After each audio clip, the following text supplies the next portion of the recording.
तो हम लोग बात कर रहे थे सर कि 1 क्लास में वो रोजगार नहीं समझेगा, लेकिन वह इतना जरूर समझता, आपने देखा होगा कि अगर बच्चों को खिलौना दे दीजिए तो अपने खिलौना को वो जरूर जीनियस है तो तुरंत में खोल खाल के अलग अलग जरूर कर देता है सब पार्ट को। वो जानना चाहता है कि कैसे जो है ये खिलौना फंक्शन कर रहा है। उससे भी अगर बच्चे में थोड़ी सी अवेयरनेस ज़्यादा है तो वो क्या करता है कि खिलौने को सहेज करके वह रखता है। इसी तरीके से तो हमें क्या करना है कि बच्चे को ये टेंडेंसी जो है डेवलप करनी है, जिसकी बात हम लोग कर रहे थे, तो उधर अग्रसर करने के लिए सरकार ने कई सारी योजनाएं जो है बना रखी है। लेकिन आपको यह जान करके आश्चर्य होगा कि कोठारी कमीशन 1964-66 में जो बात उस समय में उन लोगों ने किया था कि हर एक विद्यालयों में व्यावसायिक शिक्षा की बात होनी चाहिए, उस समय से लेकर के और अभी तक ये बातें चल रही है। और दुर्भाग्यवश अभी तक हमारे विद्यालयों में व्यावसायिक शिक्षा का जो स्वरूप होना चाहिए वह अभी तक नहीं दिखा है। अब है क्या कि जब ये न्यू एजुकेशन पॉलिसी 2020 बन रहा था तो इसका कार्य तो पहले से शुरू हो गया था, 2016 से ही जो है। तो उस समय उसी के बीच में 2018 में एक कमेटी बनी जिसका नाम था NCVET। N फॉर नेशनल है और C फॉर है council, council for vocational, V for vocational, E for education and T for training. यह NCVET 2018 में इसका फॉर्मेशन होता है। और एक दूसरी कमेटी जो है वह है advisory committee on vocational training जो है, यह था ACVT। तो दो तरह के, एक हमारा हो गया NCVET और दूसरा हमारा है ACVT। यह जब बना तो दूसरा हमारा ACVT जो है एडवाइजरी है, नाम से स्पष्ट है, वो सलाह दिया कि यह जो है विद्यालयों में किस प्रकार व्यावसायिक शिक्षा को आगे बढ़ाया जाए, उसको कैसे हम आगे उन्मुख करेंगे। तो उन्होंने बहुत सारे सुझाव दिए। उसी के तहत आपने सुना होगा कि मतलब 11th-12th में कई सारे विद्यालयों में एग्रीकल्चर की पढ़ाई शुरू हुई, कुछ जगहों पे ऑटोमोबाइल्स की पढ़ाई शुरू हो गई, कुछ जगहों पर पोल्ट्री फार्मिंग और डेयरी फार्मिंग को भी स्किल लर्निंग के साथ एनिमल हस्बेंड्री उसको जोड़ दिया गया कई जगहों पे। और एक चीज़ तो बहुत पहले से हम लोगों ने भी देखा था, जिसमें पॉलिटेक्निक आपके आते हैं और साथ साथ हमारा ITI, ये दोनों बहुत पहले से रन कर रहे थे। वो उसी जो कोठारी कमीशन का इम्प्लीमेशन हुआ था उसी के बाद जो है क्रमशः ये जोड़ने की बात हुई। लेकिन ये NCVET का जो कंसेप्ट है वह यह नहीं कहता है कि आप उसे 10वीं पास कर लिया और उसके बाद जो है टेक्निकल एजुकेशन में उसको पुट कर दीजिए, वह इसकी बात नहीं कह रहा है। वह कह रहा है कि बच्चों में वो स्किल जनरेट करें, जिस कारण से कि बच्चे खुद उन्मुख हो करके कि हमारे अंदर ये करने का पोटेंशियल है, तो आफ्टर 10th और 12th I will do some work in that field. तो यह बच्चों को प्रमोट करने के लिए इसकी बात की जा रही है। तो यह जो ACVET है एडवाइजरी कमेटी, उन्होंने जो है यही कुछ सुझाव दिया है। आप सबको पता होगा कि, और बहुत लोग जानते भी होंगे, बहुत लोग नज़दीक से देखा भी होगा, हो सकता है आपके आसपास में वो विद्यालय अभी भी रन कर रहा होगा। जिस स्कूल को हम जानते हैं बेसिक स्कूल के नाम से, बुनियादी शिक्षा जो है वहाँ दी जाती है। और हमारे सहरसा में भी अगर सूहत के आसपास के कोई होंगे इसमें, हाँ, तो वहाँ जो है बेसिक स्कूल है अभी भी। यह देखिए बीरा में भी, तो यह जो है ये बेसिक स्कूल का कंसेप्ट ये किनके द्वारा आया था सबको पता है, महात्मा गांधी जो है वार्धा कमीशन का रिपोर्ट जब आया 1937 ईस्वी में, तो वहाँ जो है गांधी जी के समय में इस चीज़ पर फोकस दिया गया।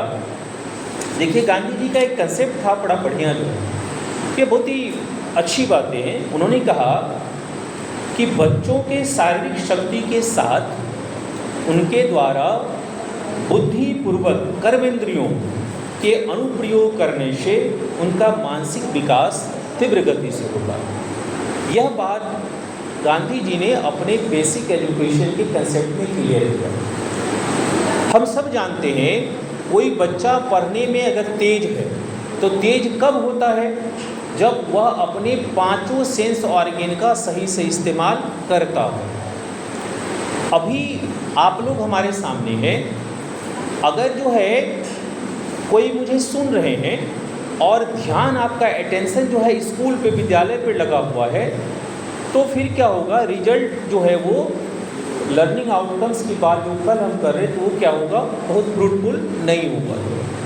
तो बच्चे को देखिए, आपने यह ऑब्जर्व किया होगा कि बहुत सारे बच्चे पढ़ने में बहुत बढ़िया नहीं है, यानी कि उसका एजुकेशनल बैकग्राउंड बहुत अच्छा नहीं, वो पढ़ने में उतना इंटरेस्ट नहीं लेता है।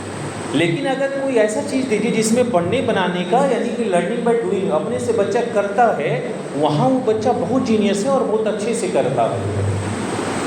तो अब बेसिक एजुकेशन का कंसेप्ट यही कहता है कि ये तो सब जानते हैं कि इंटेलिजेंट क्वोशिएंट जो है हर एक बच्चों का अलग अलग होता है, हर एक बच्चे का। यहाँ हम सभी हैं, अगर ट्रू मेजरमेंट हो तो सभी लोगों का आईक्यू एकदम अलग अलग होगा। अगर माइन्यूट डिफरेंस भी है तो वह माइन्यूट डिफरेंस भी आपको हमसे ज़्यादा विशिष्ट बना सकता है। यही चीज़ को आप NCVT कहती है कि उसे पकड़िए कि किस बच्चा में क्या करने की टेंडेंसी है, उस ओर उन्मुख करिए। तो गांधी जी के कंसेप्ट को बढ़ाते हुए इन्होंने क्या किया? NCVT का जो व्यावसायिक दृष्टिकोण है, उन्होंने कहा कि मूल विद्यालयी शिक्षा जो है, जो हमारा कंसेप्ट है स्कूलों में, उसके साथ साथ पाठ्यक्रम में उन चीज़ को एकीकृत रूप से जोड़ दीजिए, यानी कि उसको उसका हिस्सा बना दीजिए। जैसे हम लोग कक्षा में पढ़ाने जाते हैं तो हमारे पास अब तो 8वीं तक भी NCERT की किताबें चल रही है ना, NCERT किताब चल रही है। तो 6 to 8 में, हाँ 1 to 5 में नहीं है, लेकिन हो सकता है आगे आने वाले समय में वह भी आ जाएगा। हालांकि अगर आप NCERT के पुस्तक को 1 और 2 क्लास का देखेंगे और अपने बच्चों से कंपैरिजन करेंगे, सब बच्चों की बात मैं नहीं कह रहा हूँ, लेकिन अगर बिहार का एवरेज देखा जाए तो वहाँ बच्चे जो है उससे कई गुना ज़्यादा जानते हैं। लेकिन अंतर क्या है? अंतर क्या है कि कुछ बच्चे बहुत अच्छे हैं और कुछ बच्चों का इतना पुअर परफॉर्मेंस है, उसी का रिपोर्ट हमारा जो असर का रिपोर्ट आता है या NAS का रिपोर्ट आता है, उसमें हमारे बच्चे पिछड़ जाते हैं। तो हमें क्या करना है कि उन चीज़ों को, इसीलिए हमारे देखिए जब NCF बनी तो NCF बनने के साथ साथ बिहार ने अपना BCF बनाया। अब हमारा नया BCF 2020 वाला भी 23 में बन के तैयार हो गया, और इससे पहले जो NCF 2005 था जो है, तो उसको 2008 में BCF बना था। यह क्यों बनाता है? क्योंकि आप सब जानते हैं कि हमारे बिहार की स्थिति क्या है। हर एक चीज़ में अगर सबसे नीचे पायदान पे हैं तो उसमें बिहार का नाम अभी भी आ जाता है। इसीलिए हमें बहुत ज़्यादा एफर्ट लगाने की आवश्यकता है। यही कारण है कि हमारा अलग से BCF बनाया जाता है।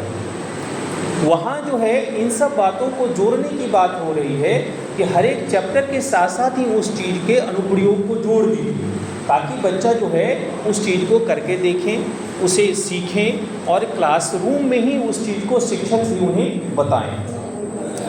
इसकी बात जो है वो हो रही है एनसीईआरटी में। अब देखिए इसमें और क्या है कि एनसीईआरटी में जो मूल तथ्य है उसको 3 भाग में व्यावसायिक एजुकेशन को बांटा गया है। पहला हमारा है कि जीवन के जो विभिन्न रूप हैं।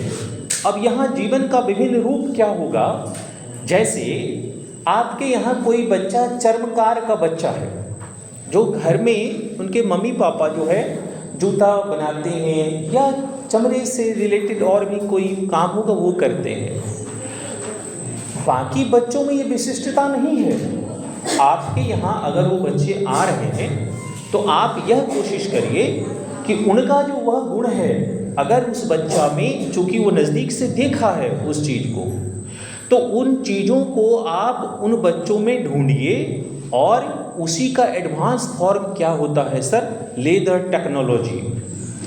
अब देखिए वहाँ अगर हम वो चमड़ा का जूता बनाता है और मोची जो है बैठा रहता है आपके सहरसा में शंकर चौक पे, तो हमारा नज़रिया क्या होता है, हमारा नज़रिया कि अच्छा मोची है।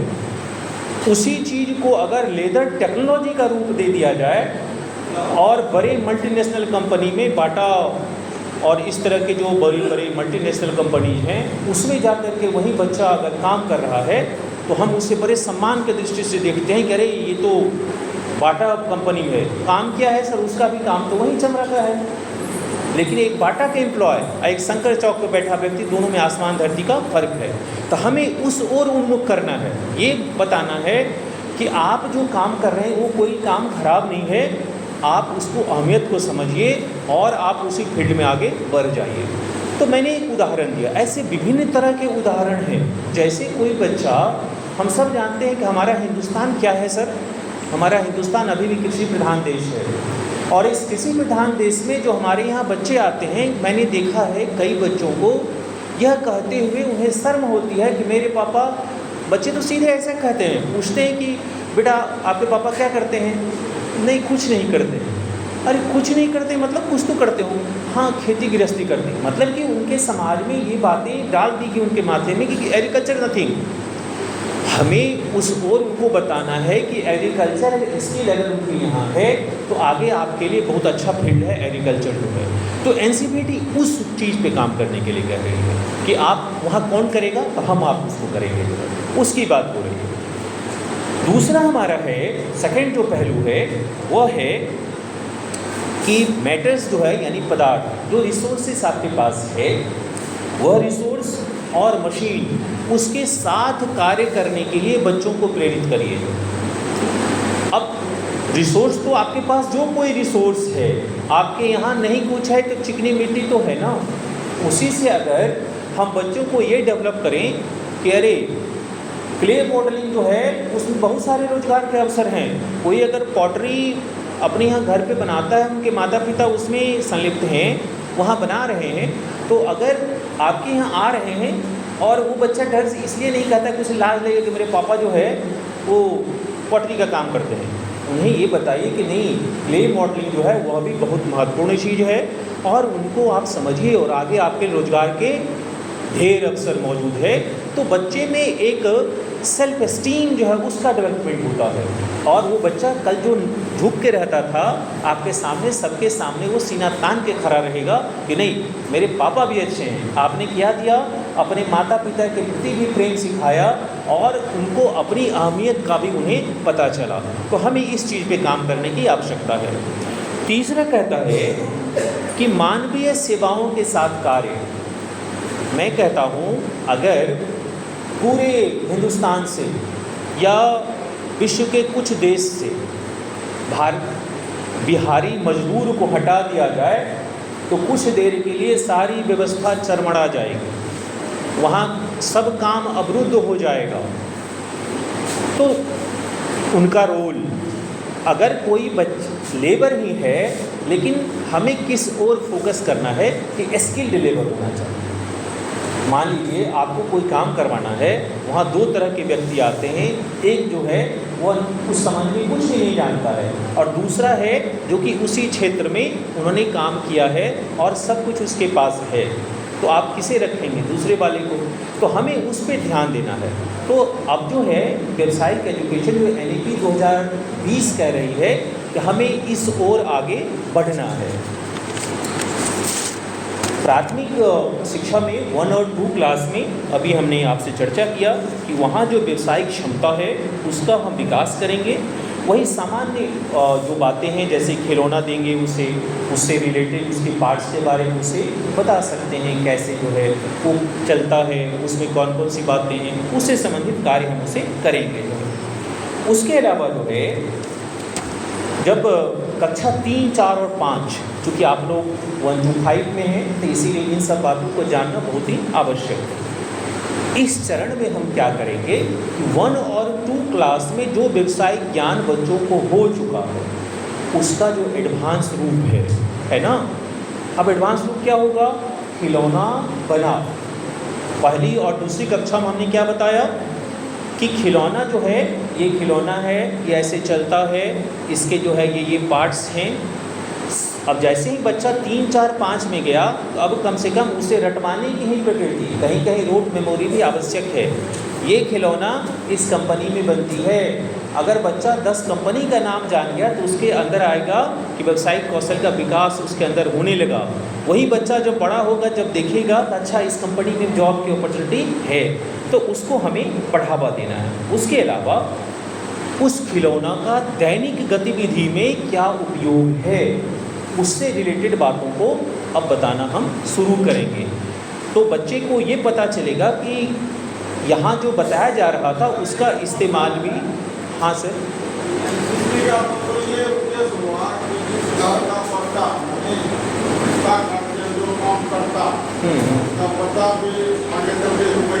नहीं, आप उसको उस रूप में मत लीजिए सर, बैठिए।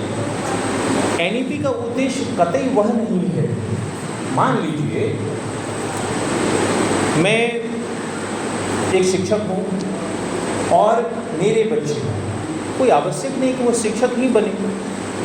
आपके बच्चे कोई आवश्यक नहीं है कि वो शिक्षक पेशा को ही अपनाए करें। उसके अंदर जो है इनबिल्ट ये बातें होती है, ये इनबिल्ट बातें होती है कि हमें ये चीज़ अच्छा लगता है। हो सकता है कि आपके बच्चे गाना गाने में बहुत अच्छा गाते हैं, उन्हें सिंगिंग से रिलेटेड जितने इक्विपमेंट है उसके बारे में उनसे बहुत अच्छा नॉलेज है, तो आप उसे इस कारण से नहीं रोकेंगे ना कि आप शिक्षक हैं, तो ये कतई नहीं करता है। यह तो एक तरीका है कि समाज, देखिए जब कोई भी एजुकेशन पॉलिसी बनती है तो उस एजुकेशन पॉलिसी में कई सारे तथ्यों को लेकर के उसे बनाया जाता है। यह मैन टू मैन वैरी करेगा, पर्सन टू पर्सन वैरी करेगा, सिचुएशन टू सिचुएशन वैरी करेगा, है ना। तो आप किस रूप में उसे ले रहे हैं यह आप पे छोड़ा गया है। यह तो एक उदाहरण है कि ऐसा आप कर सकते हैं। समाज में उन वंचितों को, जिन्हें जो हीन भावना से ग्रसित इसलिए हैं क्योंकि अपने कर्म की अहमियत को वो नहीं समझ रहे हैं, उसे बढ़ाना, ये उद्देश्य है NCVT का, NEP का है। वह कतई नहीं जिस ओर आप इशारा कर रहे हैं। लेकिन अच्छा क्वेश्चन आपने पूछा, मैं अप्रिशिएट करता हूँ, क्योंकि ऐसी बातें एक प्रधान होने के नाते आपके सामने आ सकता है, उसे हमें करना है। अब उसके अलावा क्या है कि जैसे विद्यालय में हम सहयोगी कार्य करते हैं, अब सहयोगी कार्य में शिक्षकों को भी देते हैं, और जैसे हमारे यहाँ बड़ी क्लास में 6, 7, 8 में तो मीना मंच वगैरह है, बाल संसद भी होता है। 1 to 5 में होता है नहीं, या नहीं सर? है। अगर बाल संसद है तो मीना मंच भी होगा।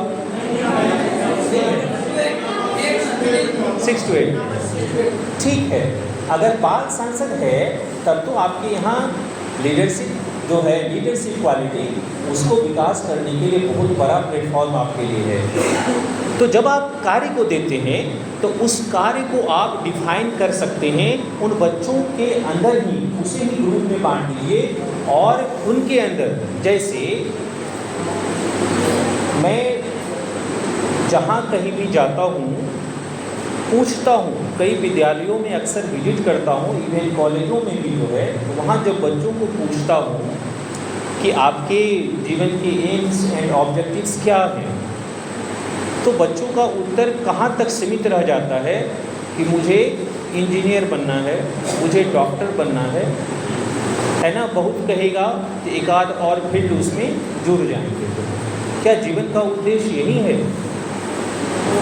शिक्षा का उद्देश्य यह नहीं है कि केवल डॉक्टर इंजीनियर बन जाना, यह शिक्षा का उद्देश्य नहीं है।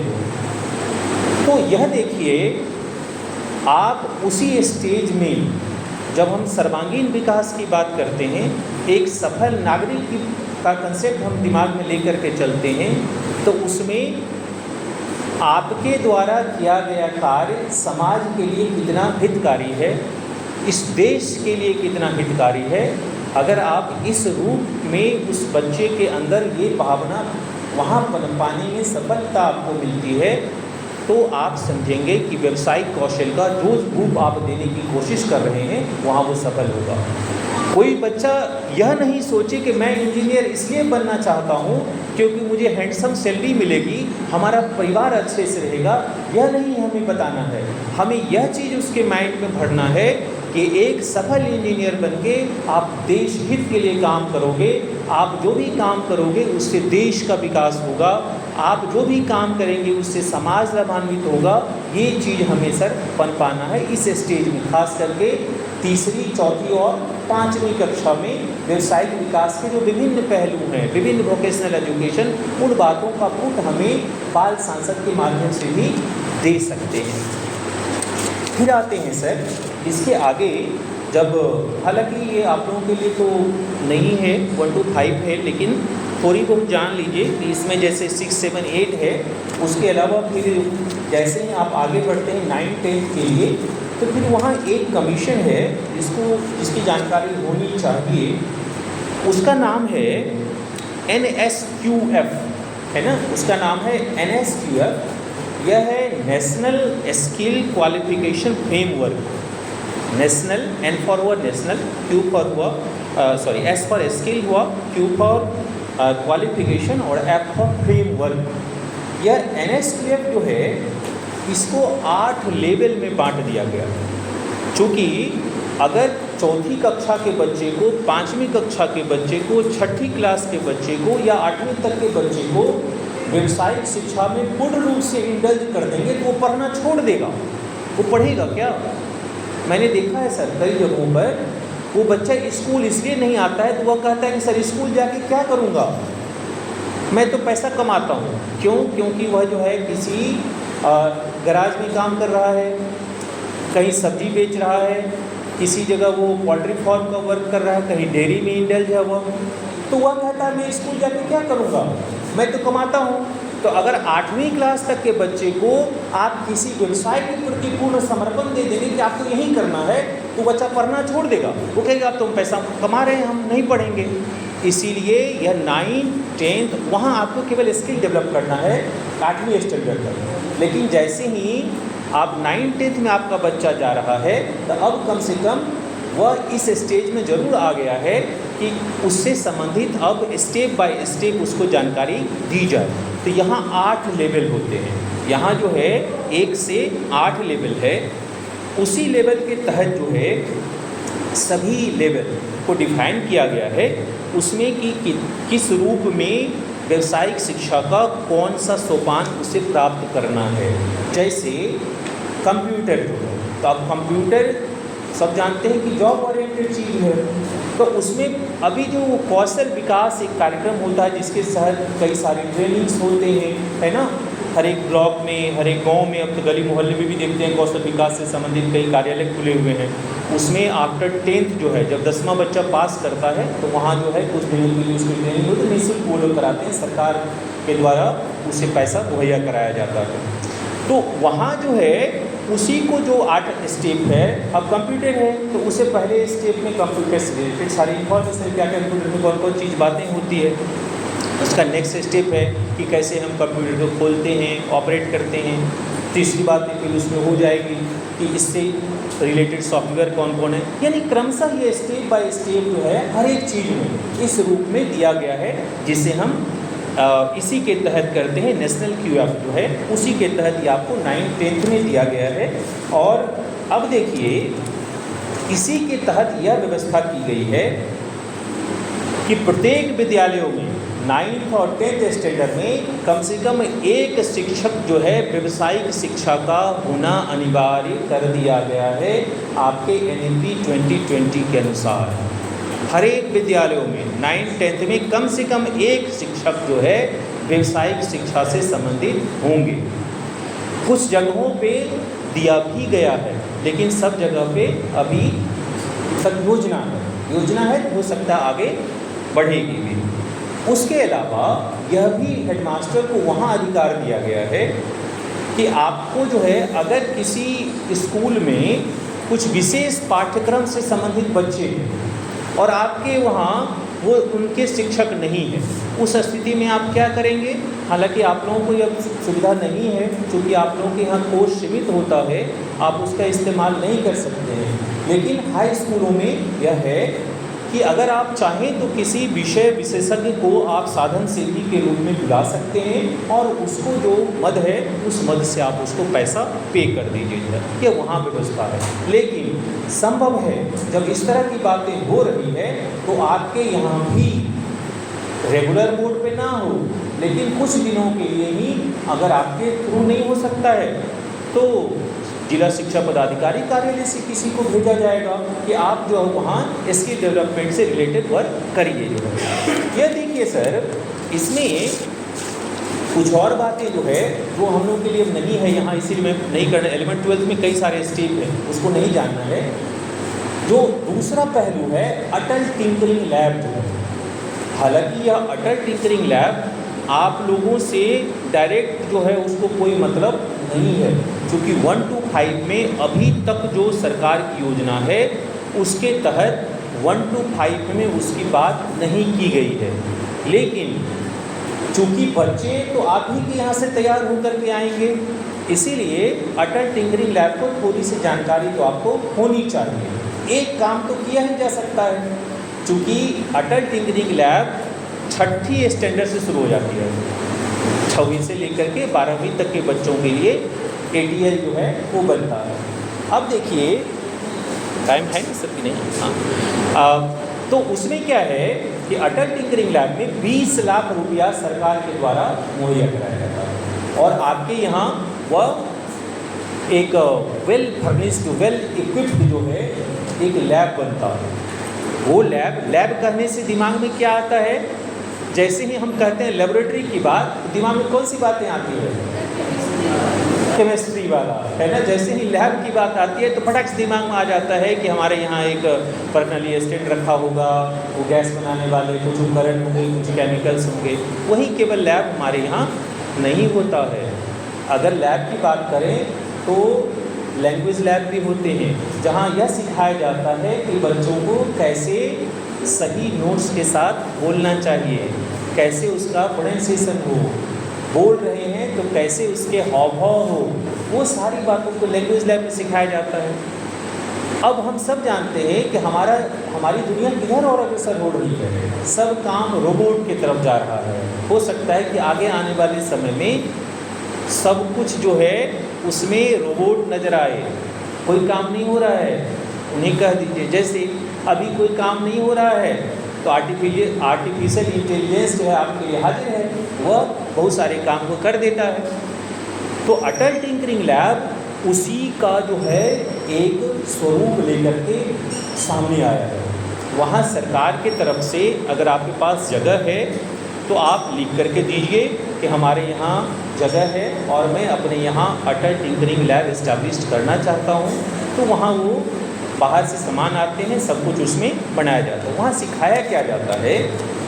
वहाँ सिखाया जाएगा आपको कि जैसे ये कंप्यूटर जो है, कंप्यूटर अगर कभी खोल के देखे होंगे, इसके अंदर क्या होते हैं? कई छोटे छोटे चिप्स होते हैं, ट्रांजिस्टर है, सारा चीज़ जो है सिलिकॉन का सारा चिप्स, उस पर आप जो भी कमांड डालते हैं वहीं से सब कुछ होता है। लेकिन हम आपने बहुत सारे लोग उसको जानते नहीं हैं, ख़राब हुआ गए दुकान में वो ठीक कर दिया, उससे सब उसके अलावा हम लोग जानने की कोशिश नहीं करते हैं। तो अटल टिंकरिंग लैब ये सब बताता है कि बच्चा कैसे अपने से रोबोट का निर्माण करे, कैसे जो है ऐसा उपकरण बनाए जो उनके लिए उपयोगी हो।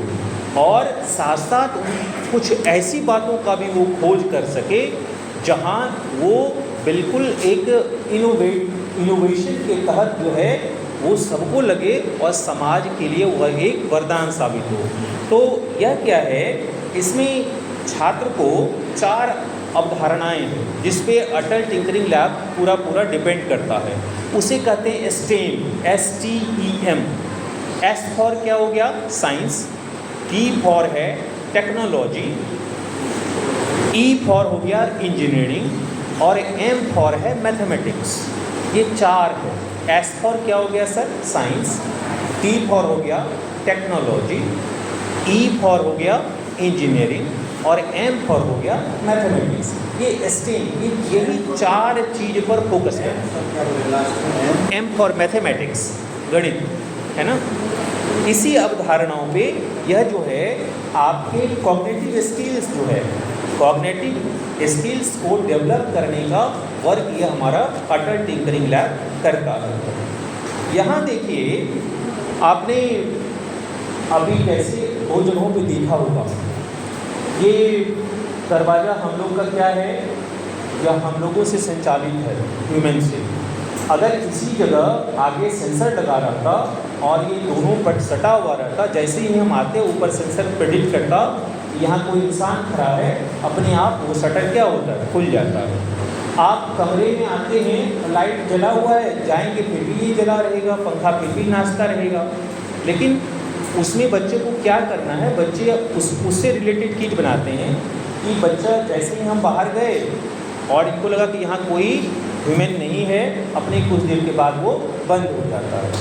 तो ये छोटी छोटी बातों को बच्चों को प्रेरित करना है, इसके लिए ही अटल टिंकरिंग लैब जो है उसका निर्माण किया गया है, जिसमें कि आपको जैसे सेंसर है, Incoming call from Ranveer sir, headmaster sir, identified by Truecaller. उसी तरीके से 3D प्रिंटर है, कंप्यूटर है, उससे रिलेटेड जो है कई सारे पहलू को उसमें जोड़ा गया है।